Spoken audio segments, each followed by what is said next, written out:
In this tutorial, I'd like to introduce some features, some challenges, some practice strategies for learning 5/8 rhythm, specifically in Bulgarian Peasant dance by Stoyanov, which is a selection from the current ABRSM Grade 4 piano syllabus.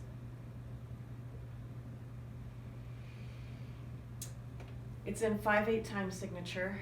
That's the main challenge. It's an unfamiliar time signature for the most part, but an excellent time to introduce it to students right about this level. The easiest way to learn 5/8 is when you have a continuous series of 5/8 notes, so you can hear when the next downbeat is. And that is exactly what this composer does, using the melody but also an introductory pattern. So here's the introduction.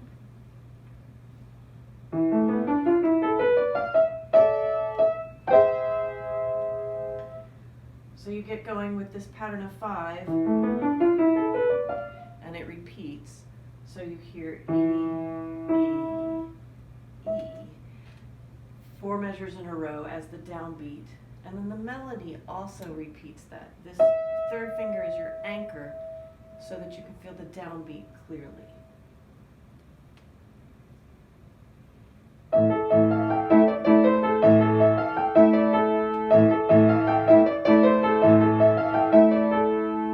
was adding some extra beats in the left hand just for emphasis for how the rhythm is divided. But if you listen to just the melody, that E also articulates the downbeat of every measure. The left hand is only every measure, but in some ways this is pedagogical as well, because the left hand will also feel when the downbeat is on a larger level, but that will come into play later.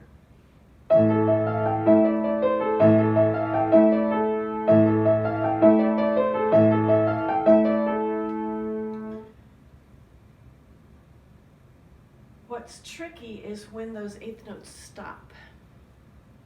So as long as you have your fingers to tell you what the beats are, you learn where the emphases are on 1 and 3, and that never changes in this piece. It's always 1 and 3, a group of 2 followed by a group of 3.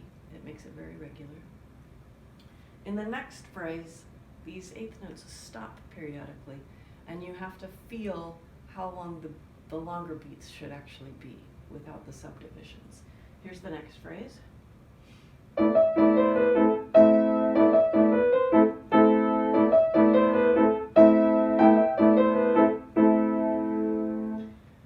Sounds easy enough. When students first learn this, a common pitfall is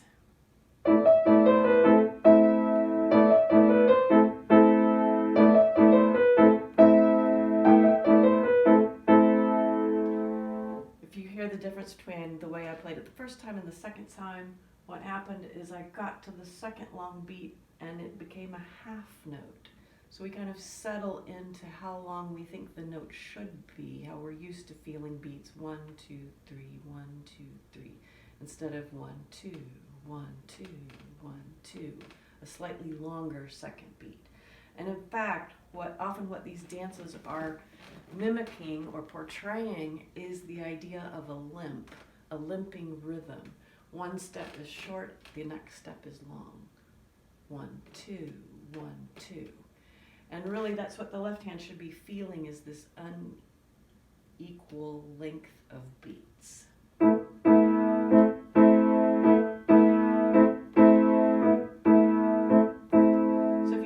Hands together quite a bit, and you just get used to how fast the left hand is playing with the eighth notes and let it mimic itself the second measure.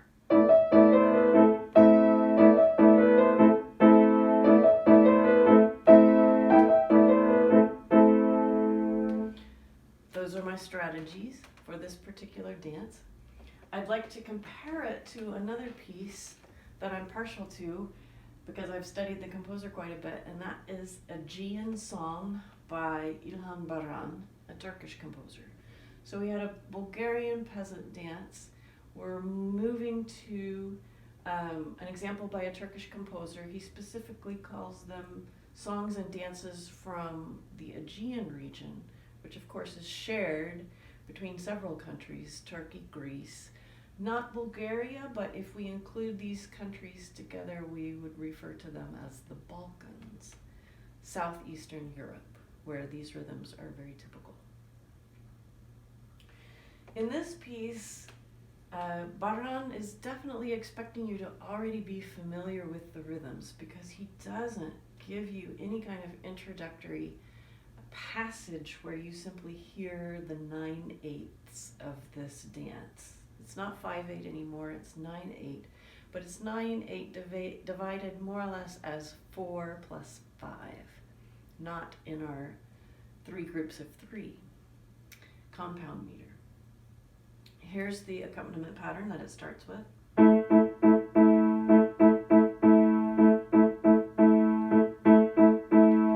It's fast. It's not a slow dance or song by any means. So what you hear are 4 beats, but the 4th one is slightly longer, like I was talking about in the Bulgarian dance. 1, 2, 3, 4, 1, 2, 3, 4, 1, 2, 3, 4, 1, 2, 3, 4. So starting this piece, I would also recommend counting out the 8th notes, even if there's nothing in the melody. You could even add a pattern in the right hand.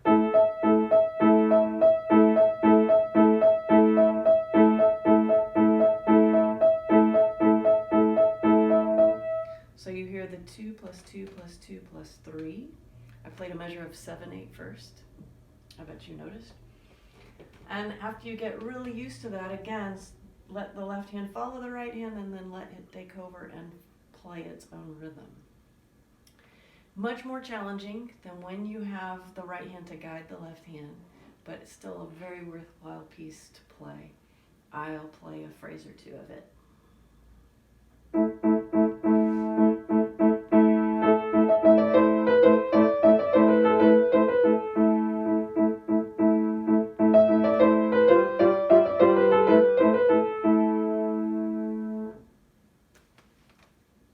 So have fun with 5/8.